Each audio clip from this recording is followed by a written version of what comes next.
Hey guys, welcome back to the AR YouTube channel.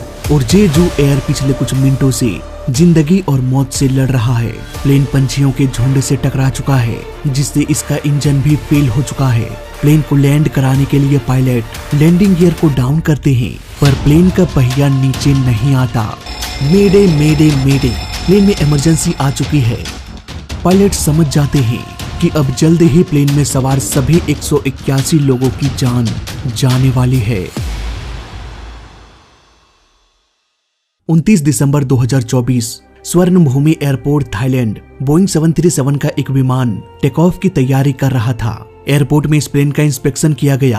Crew ने पाया कि सब कुछ ठीक है। प्लेन में 2 पायलट और 4 क्रू मेंबर सवार हो गए। इसके बाद 175 पैसेंजर्स भी धीरे धीरे सवार होने लगे। 175 में से 173 पैसेंजर्स कोरियन ही थे। सिर्फ 2 ही पैसेंजर्स ऐसे थे जो दूसरे कंट्री से बिलोंग करते थे। इन पैसेंजर्स में से 5 बच्चे और 93 वुमेन थे। ज्यादातर पैसेंजर्स बैंकॉक से क्रिसमस की छुट्टी बिताकर वापस लौट रहे थे। कैप्टन के पास 6820 फ्लाइट आवर का एक्सपीरियंस था, वहीं को पायलट के पास 1650 फ्लाइट आवर का एक्सपीरियंस था। फाइनली सारे इंस्पेक्शन के बाद ये प्लेन करीब 2:30 बजे टेक ऑफ कर गया। इस प्लेन को बैंकॉक थाईलैंड से टेक ऑफ करके समुद्र की ओर जाना था और यहाँ से कुछ इस तरह से मुड़ते हुए Muan international airport south Korea जाना था। अक्सर रात के समय प्लेन्स को समुद्र के रास्ते से ही उड़ाने को कहा जाता है। ऐसा इसलिए क्योंकि रात के समय ज्यादातर लोग सो रहे होते हैं और एविएशन में ये रूल है कि आप किसी का नींद हराम नहीं कर सकते। इसलिए अगर आपके पास ऑप्शन है तो आप समुद्र के रास्ते से फ्लाई करें। खैर, कुछ ही घंटों में ये प्लेन साउथ कोरिया के एयर स्पेस में दाखिल हो गया। सुबह की रोशनी फैल गई। समय सुबह के 8:50।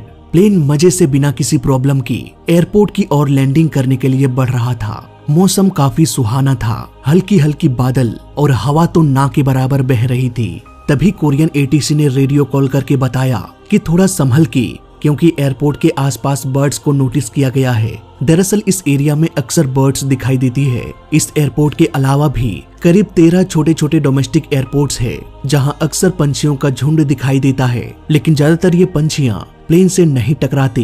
एटीसी ने भी कुछ पंछियों के झुंड को नोटिस किया और जेजू एयर को इन्फॉर्म किया। इसके करीब 3 मिनट बाद ही पायलट ने बेहद डरे हुए आवाज में कहा, मेडे मेडे मेडे, प्लेन में इमरजेंसी आ चुकी है, इंजन फेल हो चुका है। जब कभी भी एटीसी को मेडे ये वर्ड सुनाई देता है, तब एटीसी सब कुछ भूल जाएगा। कौन प्लेन आ रहा है, कौन प्लेन जा रहा है, सबको रद्द करो, सबको कैंसिल करो और अपना पूरा फोकस उस प्लेन के ऊपर दे दो जहां से मेडे कॉल आया है। मेडे मतलब बचा लो, नहीं तो मर जाएंगे। एटीसी ने तुरंत एयरपोर्ट में हाई अलर्ट जारी कर दिया। Fire fighters, ambulance, rescue team, हर कोई तैनात हो गया किसी भी अनहोनी से लड़ने के लिए। अब प्लेन धीरे धीरे एक इंजन की मदद से नीचे आता गया, लेकिन प्लेन में और भी समस्या हो गई। पायलट लैंडिंग गियर को डाउन तो कर रहे थे, पर लैंडिंग गियर नीचे नहीं आ रहा था। उधर प्लेन लगातार रनवे की ओर बढ़ने लगा। फाइनली पायलट ने यह डिसाइड किया कि हम गो अराउंड करेंगे। इसके बाद पायलट ने लैंडिंग प्रोसेस को रोका और प्लेन को आगे ले जाकर वापस से प्लेन को मोड़कर अपोजिट डायरेक्शन से प्लेन को लैंड कराने का प्लान बनाया। इसी दौरान वो लगातार लैंडिंग गियर को डाउन करने की कोशिश कर रहे थे कि किसी भी तरह से प्लेन का पहिया नीचे आ जाए, पर अफसोस प्लेन का पहिया ओपन नहीं हुआ और प्लेन बिना पहियों के यानी कि बेली लैंडिंग कर गया। प्लेन का इंजन फ्यूजलेज रनवे से रगड़ खाते हुए आगे की ओर बढ़ने लगा। सारे व्हील्स क्लोज होने के कारण प्लेन को रोकने के लिए ब्रेक का भी इस्तेमाल नहीं किया जा सकता था। शायद इसीलिए रनवे के खत्म होने से पहले ये प्लेन रुक नहीं पाया और रनवे को पार करते हुए ये बाहर जाकर आईएलएस के एक कंक्रीट दीवार से टकरा गया और फिर सब कुछ आग के गोले में बदल गया। एक ऐसी आग जिसने 181 लोगों को जिंदा जला दिया। ये आग इतना भयानक था दोस्तों, इसका अंदाजा हम इस बात से लगा सकते हैं कि करीब 490 फायर फाइटर्स थे, 340 मिलिट्री वाले थे और 455 पुलिस ऑफिसर्स हादसे के वक्त मौजूद थे। फिर भी इस आग को बुझाने में 43 मिनट्स का वक्त लग गया। सिर्फ प्लेन के पिछले हिस्से में बैठे 2 लोग ऐसे थे जिन्हें आग से निकाला जा सका, बाकी सभी की जान चली गई। एयरपोर्ट में जो अपने रिलेटिव्स को रिसीव करने के लिए आए हुए थे, अब उन्हें उनका बॉडी ले जाना था। लेकिन इससे पहले सभी का डीएनए सैंपल लिया गया ताकि बॉडी को पहचाना जा सके। इतनी बुरी हालत में सभी जल चुके थे। पिछले 2 दशकों से जेजू एयर आसमान में उड़ता आ रहा था। कभी भी ये प्लेन किसी भी हादसे का शिकार नहीं हुआ। ये पहला ऐसा हादसा था जो इतना भयंकर था। दोस्तों, इस प्लेन के इन्वेस्टिगेशन की शुरुआत करते हैं। जब ये प्लेन लैंडिंग करने के लिए आ रहा था, एटीसी ने वार्निंग दिया कि पंछियों के झुंड से सावधान। इसके सिर्फ 6 मिनट बाद ये प्लेन क्रैश हो गया। कुछ आई विटनेस थे जिन्होंने इंजन के राइट साइड से आग की लपटें निकलते हुए देखा। इस दृश्य को कैमरे में भी फिल्माया गया, इसलिए इस बात की संभावना भी बढ़ जाती है कि मे भी प्लेन के साथ बर्ड स्ट्राइक हुआ होगा और इंजन फेल हो गया होगा। पर क्या एक इंजन फेल हो जाने से प्लेन क्रैश हो जाएगा? वेल नहीं। बोइंग 737-800 का इंजन बहुत पावरफुल है। 2 इंजन तो छोड़ो, इसका एक इंजन काफी है प्लेन को उड़ाने के लिए। इसलिए तो इंजन फेलियर के बाद भी ये प्लेन जब पहली अटेम्प्ट में लैंड नहीं कर पाया तो ये प्लेन गो अराउंड के लिए निकल पड़ा और वापस से ये मुड़कर लैंडिंग करने की कोशिश करने लगा। अगर दोनों इंजन फेल होता तो पायलट गो अराउंड कर ही नहीं पाते। इसलिए मैं 100% दावे के साथ कह सकता हूँ कि इंजन का फेल होना हादसे का कारण नहीं हो सकता। आगे बात करते हैं लैंडिंग व्हील्स की। आखिर ये ओपन क्यों नहीं हो पाया? दोस्तों, लैंडिंग व्हील कनेक्ट होता है हाइड्रोलिक सिस्टम से। अगर हाइड्रोलिक्स फेल हो जाता है तब भी ऐसा नहीं है कि प्लेन का लैंडिंग व्हील ओपन ना हो, क्योंकि प्लेन में भी 3 हाइड्रोलिक सिस्टम होता है। एक फेल हुआ तो दूसरा, दूसरा फेल हुआ तो तीसरा और तीसरा भी फेल हो जाए। ऐसा होने की संभावना ना के बराबर है। वीडियो फुटेज में हम क्लियरली देख सकते हैं कि प्लेन का फ्लैप्स 0 पर है। राइट साइड का रिवर्स थ्रस्ट एक्टिव है। रिवर्स थ्रस्ट इंजन में एक डोर होता है जो लैंडिंग के वक्त प्लेन को धीमा करने में मदद करता है, लेकिन लेफ्ट साइड का रिवर्स थ्रस्ट फेल हो चुका है। ये है बोइंग 737 का हाइड्रोलिक चार्ट। यहाँ पर हम देख सकते हैं 3 हाइड्रोलिक सिस्टम है। राइट साइड का रिवर्स थ्रस्ट ऑन है, it means hydraulic system B सही से काम कर रहा होगा। लेफ्ट साइड का रिवर्स थ्रस्ट एक्टिव नहीं है, it means hydraulic system A fail हो गया होगा। बात करते हैं फ्लैप्स और लैंडिंग व्हील की, तो प्लेन का फ्लैप स्टैंड बाय सिस्टम और सिस्टम बी दोनों से कनेक्ट होता है। इट मींस दोनों हाइड्रोलिक सिस्टम में से कोई भी वर्किंग में होता तो फ्लैप्स एक्टिवेट हो जाता। वहीं बात करें लैंडिंग व्हील की, तो ये तीनों हाइड्रोलिक सिस्टम से कनेक्टेड होता है। अगर तीनों में से कोई भी हाइड्रोलिक सिस्टम वर्किंग में होता तो लैंडिंग व्हील ओपन हो जाता। यहाँ पर बहुत सारी कंफ्यूजन है। रिवर्स थ्रस्ट के अनुसार सिस्टम बी सही था और फ्लैप्स के अनुसार सिस्टम बी डेड था और लैंडिंग व्हील के हिसाब से तीनों का तीनों हाइड्रोलिक सिस्टम डेड था। आखिर ये कैसे हो सकता है?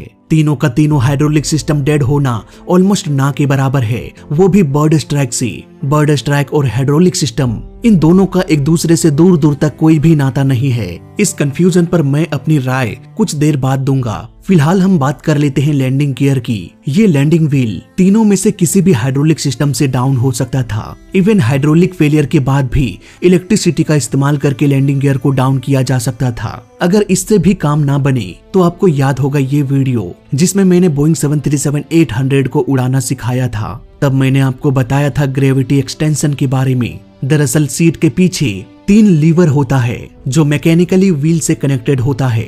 इन तीनों को खींचने से सारे व्हील्स ओपन हो जाएगा हाइड्रोलिक सिस्टम फेलियर के बाद भी। लेकिन इस प्लेन में फिर भी व्हील्स ओपन नहीं हुआ।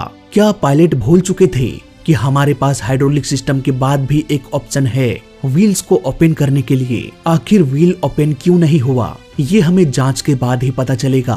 अब मैं अपना ओपिनियन आपसे शेयर करना चाहूंगा। बहुत से लोगों को मेरी ओपिनियन सही नहीं लगती। अगर आपको नहीं सुनना है तो यहाँ से वीडियो कट करके आप जा सकते हैं। दोस्तों, मुझे यहाँ पर लगता है कि प्लेन में हाइड्रोलिक फेलियर नहीं हुआ होगा, क्योंकि बर्ड स्ट्राइक और हाइड्रोलिक सिस्टम दोनों अलग अलग चीज है। प्लेन के लैंडिंग के वक्त हम देख सकते हैं प्लेन एकदम स्मूथ लैंडिंग करता है। इट मीन्स प्लेन का सारा कंट्रोल सरफेस सही से काम कर रहा होगा। ऐसा तभी हो सकता है जब प्लेन का हाइड्रोलिक सिस्टम एक्टिव हो। अब सवाल ये आता है कि राइट इंजन का रिवर्स थ्रस्ट ऑन कैसे हो गया जबकि लेफ्ट साइड का रिवर्स थ्रस्ट ऑन नहीं है? दोस्तों, जहां तक मुझे लगता है पायलट ने प्लेन को बेली लैंडिंग कराने के लिए इंजन को ऑफ कर दिया होगा इस तरह के लैंडिंग में रिवर्स थ्रस्ट का इस्तेमाल नहीं किया जाता। मुझे लगता है पायलट ने ये कोशिश किया होगा कि दोनों इंजन का रिवर्स थ्रस्ट बंद ही रहे, लेकिन क्योंकि एक इंजन में बर्ड स्ट्राइक हो चुका था, इसलिए गलती से प्लेन का रिवर्स थ्रस्ट ऑन हो गया होगा। आज पूरे इंटरनेट में ये डिस्कस हो रहा है कि पायलट ने रिवर्स थ्रस्ट को ऑन किया, जबकि हाइड्रोलिक फेलियर की वजह से एक रिवर्स थ्रस्ट ऑन नहीं हुआ। लेकिन मुझे लगता है ऐसा नहीं है। पायलट ने रिवर्स थ्रस्ट कभी ऑन किया ही नहीं, इसलिए पहले इंजन का रिवर्स थ्रस्ट ऑफ है और दूसरे इंजन का रिवर्स थ्रस्ट भी ऑफ होना चाहिए था, लेकिन बर्ड स्ट्राइक के कारण ऑफ नहीं हुआ। इस हादसे के बारे में एक और चौंकाने वाली बात मैं आपको बताता हूँ। ये प्लेन सुबह के 9 बजे पहला लैंडिंग अटेम्प्ट किया और इस अटेम्प्ट के बाद 3 से 7 मिनट के अंदर ही प्लेन गो अराउंड करके वापस से लैंड भी कर गया और ये क्रैश हो गया। इतना करने में कम से कम 3 मिनट और ज्यादा से ज्यादा 7 मिनट का वक्त लगा। अगर हम ज्यादा से ज्यादा 7 मिनट का भी वक्त लेकर बात करें तो 7 मिनट का समय बहुत कम है।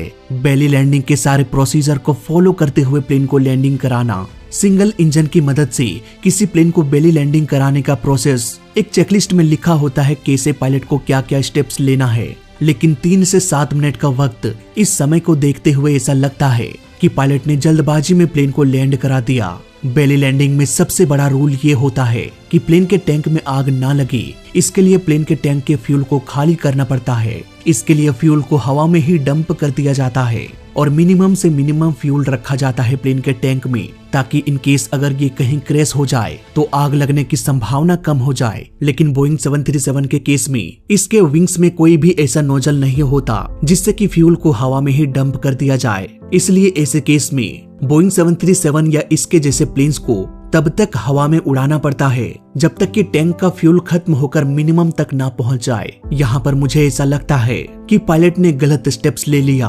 उन्होंने पैनिक में आकर जल्दी जल्दी प्लेन को लैंड करा दिया, जबकि उन्हें सबसे पहले प्लेन के टैंक के फ्यूल को बर्न करना था। यहाँ पर पायलट के साथ कंडीशन कैसा रहा होगा? क्या वो फ्यूल को बर्न करने के लिए 1 आध घंटे तक और प्लेन को उड़ा सकते थे या नहीं, इसके बारे में अभी खुलासा नहीं हुआ है। लेकिन अगर उड़ा सकते थे तो उन्हें उड़ाना चाहिए था, फ्यूल को बर्न करके मिनिमम तक पहुंचाना चाहिए था। एक और गलती जो मुझे यहाँ पर दिखाई दिया, इस एयरपोर्ट में यहाँ पर जो आईएलएस एंटीना है वो एक कंक्रीट के दीवार में है, जबकि जो कंक्रीट वाला पार्ट होता है उसे जमीन के बराबर ही होना चाहिए था, ताकि अगर कोई प्लेन गलती से अगर रनवे के बाहर चला जाए तो ये इन एंटीना से टकराएगा और धीरे धीरे टकराते हुए प्लेन की रफ्तार कम होती जाएगी। लेकिन अगर ये प्लेन किसी ठोस कंक्रीट से टकरा जाएगा तो प्लेन की सारी काइनेटिक एनर्जी मिलकर प्लेन को डैमेज करने में लगा देगा और ऐसा होने से प्लेन चूर चूर हो सकता है। इसलिए बेटर ऑप्शन यही रहता है कि प्लेन फिसलते हुए जितना दूर जाए, एंटीना तोड़े, पेड़ों से टकराए, ये सब चलेगा। रास्ते के ये ऑब्जेक्ट्स प्लेन को धीमा करने में ही मदद करता है। यहाँ पर मुझे ऐसा लगता है कि इस एयरपोर्ट में आईएलएस के इंस्टॉलेशन में भी बहुत बड़ी खामी थी। आईएलएस एंटीना के इंस्टॉलेशन में कंक्रीट का इस्तेमाल किया तो जाता है, लेकिन वो जमीन के बराबर ही रहता है, जमीन के ऊपर नहीं। सो आई होप आपको पूरा कॉन्सेप्ट समझ में आ गया होगा। वीडियो अच्छा लगा तो लाइक कर देना, बुरा लगा तो डिसलाइक कर देना और दोनों ही केस में इस चैनल को सब्सक्राइब कर देना, क्योंकि इस चैनल में सीखने के लिए बहुत कुछ है। तो मैं मिलता हूँ आपसे अगली वीडियो में, तब तक के लिए देखते रहिए और सीखते रहिए। जय हिंद, वंदे मातरम।